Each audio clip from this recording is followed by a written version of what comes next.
I have such fond memories of being in Australia, like outrageous memories, and it's been a dream come true to actually have a feeling that I will be coming back to Australia early next year. It's a really, really exciting thing for me. That's great. So you've actually set the dates to come back to Australia next year?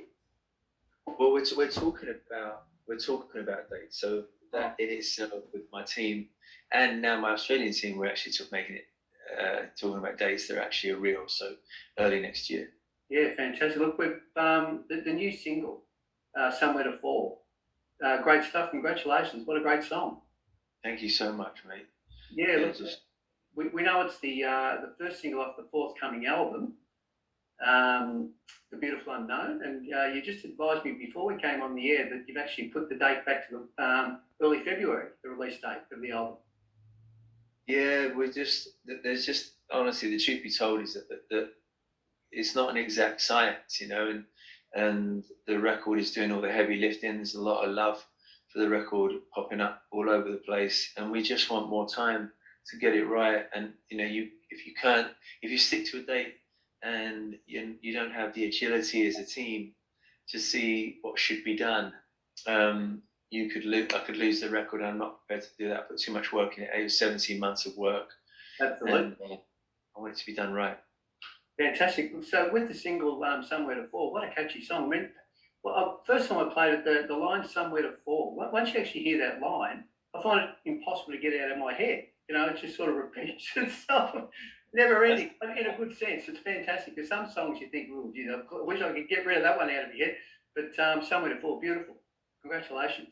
Yeah, I think it's just, I wanted to try and, I wanted to write an intelligent lyric, an emotionally intelligent lyric, which addressed some of the really heavy stuff that I've been through in my life, and what we're all going through. There's this self-imposed kind of, or this imposed and self-imposed kind of, like, in lockdown, where we've actually started to drill holes in ourselves, and we've had to address certain issues with our relationships and our work and the people in our life and the people we know that are not good for us and the people that are illuminated, that are good for us. And I think that the first single is exactly about that, finding that safe place to fall, where you can quote unquote rest your strength rather than acknowledge your weaknesses.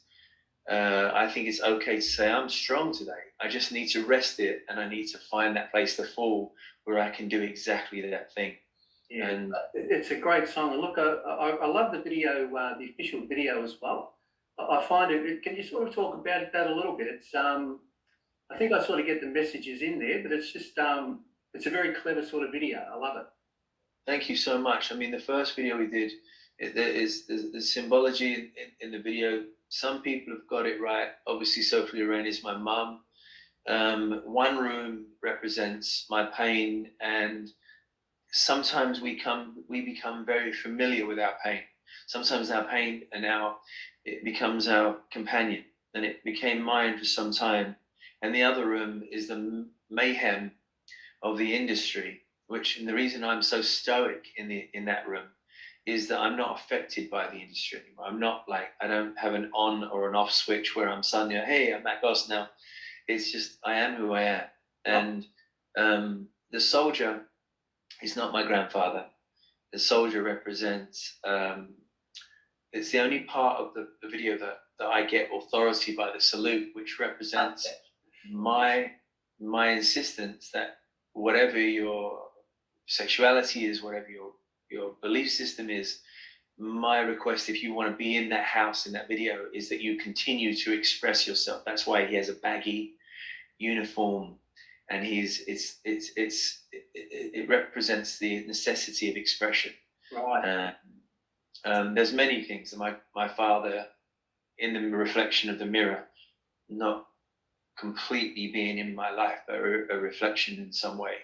So I wanted to create something that was very ethereal. So yeah, you certainly achieved that. I like the chess scenes. Now I've got to ask you this, Sherry. Did you actually win the chess match? I don't know whether that actually comes through because you're shaking hands. The funny thing is, you don't seem like a winner. The thing is, I think it's there's a chest right here. There's I'm not a bad chess player, but in the video, I had a title New King of Vegas when I had when I was a headliner at Caesar's Palace, and I topple the king. I topple the king in the video because that is me. That's me saying those days are over. So I topple the king in that.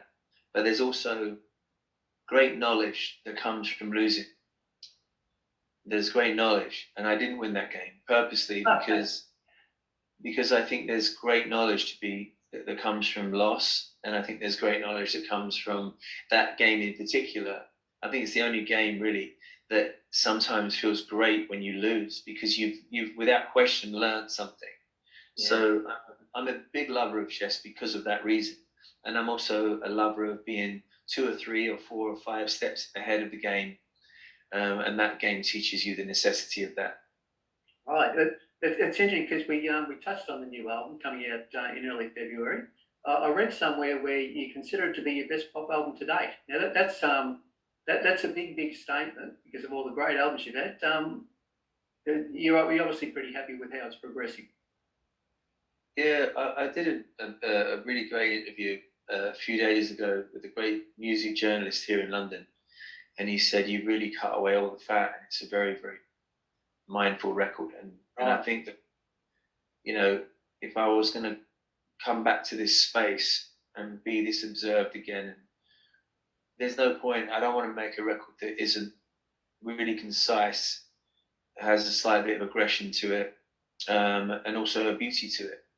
And I wouldn't waste your time or anyone else's time or my own if I didn't think that most importantly, as a current record, production-wise, melodically, also musically, a lot of counter melodies in very intense harmonies that are all me, but making it, just trimming away all the fat, making sure that those 11 songs hit super hard, right. And so I'm very proud of it. It is the best pop record for me. It is not a promo piece. It is the best pop record I've ever made. Great, absolutely looking forward to it coming out. Now I know that your experiences with COVID obviously had an influence on the album itself. So tell us a little bit about that. I think like many people, I think in some ways we've been treated like robots, and we're not robots. I think we're emotional beings. We're affected by energy. I think that we've all come to understand energy and the necessity of interaction. I think that this social anxiety that exists right now is valid. I think coming back into whatever the new quote unquote normal is, we don't know what that is. And that's why I called the album The Beautiful Unknown. I want to take away the fear of the unknown. I want to suggest that we move forward into a place that the unknown must be considered something that's beautiful. And by definition of what we've been through, would you rather go head on into something that we don't know, or stay in this kind of holding pattern? And I've fallen in love with the unknown, and I have to take my own advice. And COVID has made me realize that I have acknowledged certain grief in my life. I've come out of relationships that were somewhat toxic and not right for me. I really had to face, like many people listening and watching to you right now, is that we have to be honest with ourselves, and we have to let certain things go. I hope you don't mind me saying this. My analogy is that when you let go of a balloon on a piece of string, you just do that. It's not a violent action. It's not a dramatic action. It just slowly leaves you. And there's an acceptance. And the reason why I say that's such a beautiful word for me. There's an acceptance that it's gone. And you don't look at it. You never look at it and go, oh, you never even think you can get it back. No, right. And I would say that's what I've used as my personal analogy or imagery within my own mind and inner philosophy, where I've let things go peacefully rather than with any violence. I've just had an acceptance And that's what I've gained from COVID. I think that an acceptance who some of the people that are meant to be in my life, not be in my life, things that I'm meant to be doing and things I'm not meant to be doing. Yeah, that's great. Look, on the subject, COVID, a little bit more. I know that you got heavily involved in some community work during COVID. Meals, you raised funds for meals for the National Health Scheme, NHS. That was fantastic. How did you actually get involved in that? What was the motivation for that? My dear friend Joe Hart, who works for my regional radio, he has a brother who owns a business called Burger Bites, and we really just I needed to contribute like almost urgently within me. I needed to contribute because I was hearing that the nurses and the doctors were not having hot meals because they were so rushed, and they were just eating protein bars and that. So right, I was asked to get involved. We managed to get, I think, 70,000 meals, hot meals delivered personally to the doctors and nurses, and it's just a small thing, but it was just being able to contribute. It wasn't, there were people that did far more than me, but it was definitely something that felt good to contribute, and also from the other side of the world, contribute to the NHS, which to me, the NHS are the earth angels of this country. I mean, in America, you don't have national health. You have big pharmaceutical companies, and it's a business. But in I believe Australia and obviously the UK, I think you get a sense that they're there truly to save lives, and it's not a business. And I wanted to just show a small way to show that I cared. Yeah, it's fantastic. Look, what about contribution? Look, I know you're living in LA these days. Yes, I am, and now by coastal London and LA. Yeah, so now the purpose of your trip to England currently, I don't. Yeah, I'm here. Or are you doing just visiting people, or? No, I'm here on promo, and I'm here. I've done some events, and I've done some TV, and I've done radio. It's also to set up the record with my team. It's a base where I can service the UK, Europe, and also now Australia seems to be really, really loving the record, and a few other territories in Europe. It's nice when the music does all the heavy lifting, right? And it's without question not the best song on the album. I love the song very, very, very much, but we've got some real bangers coming your way, and I think some real smart pops coming your way. I'm looking forward to share it. Fantastic. I saw a clip of you arriving at I think it was Heathrow. Yeah. You got mobbed. Look, it was just like Bros Mania all over again. I still get, yeah. What was it like? It must have been, were you shocked, or were you expecting that sort of reception when you got back to England? I think we've had the last couple of years, we've had far crazier entries. There was 500 or 600 people last time me and my brother came through. There's people in the hotel last night. My lovely assistant Liz, was like, give some of the, so I'm on the balcony, having a conversation with some of the people downstairs. My life, without sounding corny in any way, it's still very, very similar in many ways. There's nothing normal about my life, mate. It's just it hasn't really suddenly stopped, and that hasn't gone away. I mean, my shows are notoriously crazy. My fans are notoriously rebellious still, and the newer fans are up for it as well, because I do like to entertain. I don't want to be too cool for school. I want my shows to be stuff that changes the shape of you when you leave. So I think that's what music's meant to do. And pop music can do that. Fantastic. Look, on the subject of your shows, I know you're a legend on the Las Vegas Strip. You've done many, many shows there. What's the secret to your longevity there? Well, how does someone last?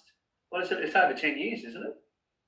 I don't know. I just think that. I know you're a great performer. That's obviously part of it. But how do you last that long?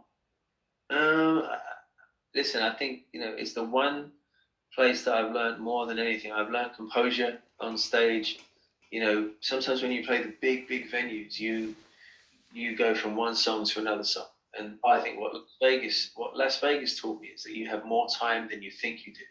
You can converse with your audience and still play a big venue and shrink the venue. It actually shrinks the venue once you converse and you understand the dialogue can still exist in those big venues. It's an amazing thing. But I think the show was really, really good. I mean, I was very proud of the show that I produced, and I think that's the reason it lasted so long. I mean, I didn't, I stopped the show. You know, recently, it's only recently, in the last couple of months, that I've actually acknowledged that I'm stopping the show. Right. It's very new for me to even say that I'm stopping, because I've got to see the world. I've got my eyeballs, my heart has to see the world again. And the only way to do that, I knew, was to create the best pop record of my life. That was a hate-proof record. And everybody on this record have had #1 records, me included. So we believe that it's a hate-proof record. If you give this record a chance and you listen to it, it's a hate-proof pop record. It goes by like that. And I'm already starting to write the next one. I just have a desire an insatiable desire, really, just to keep writing radio records that have hopefully emotional intelligence to them. Yeah, fantastic. And that sort of leads into my next question. And you sort of talked a bit about the future for Matt Goss. What can we can look forward to you coming to Australia, hopefully, in the not too distant future, touring a new album, obviously, and then by the sounds of it, working on another album. Yeah, I mean, there's been so many times, many musicians, even peers of mine, that wanted to come to Australia, but there's always a lot of logistics coming to Australia. You know, it's if you bring the right kind of production, there are a lot of logistics, and it's never honestly to do with the actual artist. It's to do with promoters. It's to do with the actual, what kind of level of production you bring.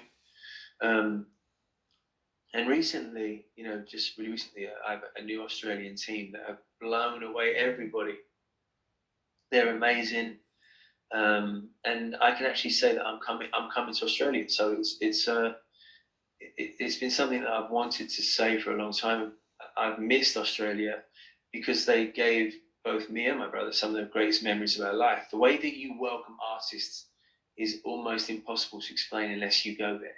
You guys are that's great. You guys are troublemakers. I mean, in the best way, and you're not too cool for school. You just like bring it on, mate. And it's just, and you're real. It's an amazing country, and I can't wait to get there. And we can't wait for you to come here. Look, I've got to ask you about Ross before we let you go.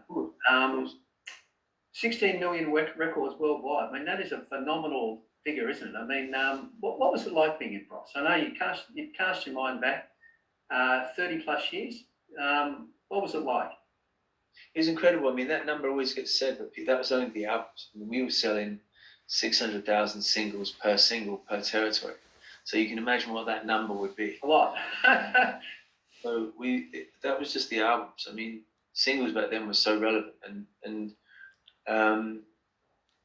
it was everything that you would want a rock and roll experience to be. It was, we were a pop band, and people say it was a boy band and stuff. To be honest, me and my brother always get confused by that, because we weren't manufactured.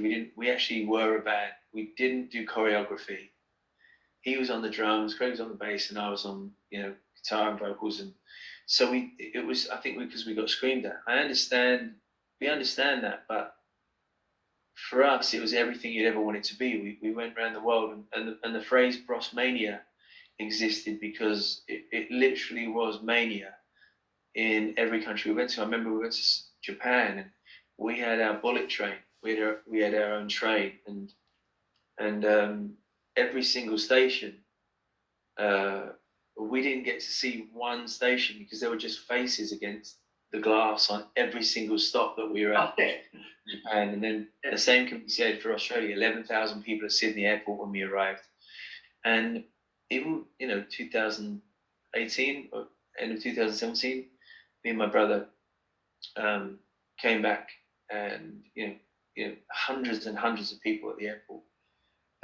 So it was everything you'd want it to be.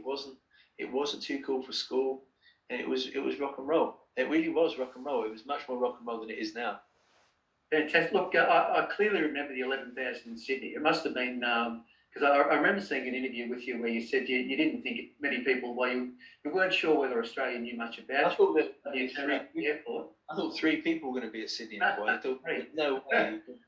And then, it took us 3 hours to get out of that airport. Right.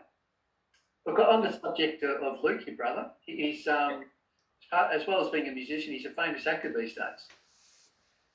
Yeah, he's done very, very well in acting, and he's also in love with painting. Right. So pretty much. Pardon? You get to see him much. I just spoke to him just before I spoke to you. Okay. We play video games. The hotel kindly put a PlayStation in my room, so that was my next question. I believe you play PlayStation with him a lot. Yeah, that's the way we connect. It's the way we switch off what we do. It's the way we switch off from the business, because there's probably, as Mel Brooks said, he called it business. There's very, very little show, so it's it's become more business in some ways than art, and it's the most exhaustive part of the music industry or entertainment business is the business, but it's the camaraderie that me and my brother have, and the peace that we have when we game, allows us to switch off and just speak about who we're gonna, what mission we're on that game. Yeah, fantastic. Look, it's thanks for joining us today, man. It's been absolutely fantastic. We could talk all day.